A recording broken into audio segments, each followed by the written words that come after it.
तुम्हाला माहिती आहे का एका कॉन्टेंट क्रिएटर मागे कोणाचा हात असतो? आज मी आपल्या लाडक्या सोलापुरी काका उर्फ विठ्ठल सोबत त्याच्या गावी गेलेलो. सेम असाच मी पण शॉक झालो जेव्हा हे बघितलं.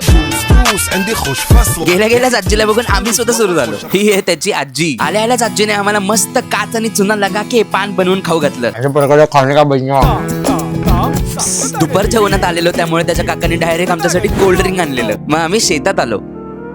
ही आहे त्याची बहीण, हा आहे त्याचा भाऊ आणि आम्ही सगळे मिळून काय करत होतो आमचं आम्हालाच कळेना, पण मजा येत होती सगळ्यांना. शेतातल्या एका तलावात आम्ही साप सुद्धा बघितले. आम्ही डायरेक्ट जमिनीतून उकरलाय पीनट्सला. जिम बनवता ब्रेड लावून खातो ते इथं खाल्ला. जिम बघायचं भाई त्यानंतर त्याच्या काकींनी आम्ही आलोय म्हणून कौतुकाने गोड शेंगदाण्याची पोळी, ज्वारी बेसनाची भाकरी, हा थोडी हेल्प आपल्या काकांनी पण केली. डीएम रिश्तास फॉर सोलापुरी काका. अशा प्रकारे गोल बनलेला आहे. ताट समोर आला आणि आम्ही त्यावर तुटून पडलोय.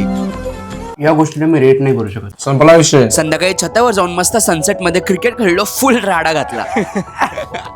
कट. हाच तो हात. आजीचं मायनं जवळ घेणं, या काकूंचं नेहमी शेतात कष्ट करून हसत राहणं, उन्हातून आलेलो म्हणून काकांनी आणलेली ती स्प्राईटची बॉटल, भाऊवाला म्हणून भावाच्या शर्टाला धरून मागे मागे फिरणं आणि काकींची आम्ही आलो म्हणून जेवण बनवण्याची ती धावपळ, हे सगळे असतात एका कॉन्टेंट क्रिएटर मागे. बीजेपी, आम आदमी पार्टी, शिवसेना. प्रचार चालू केला.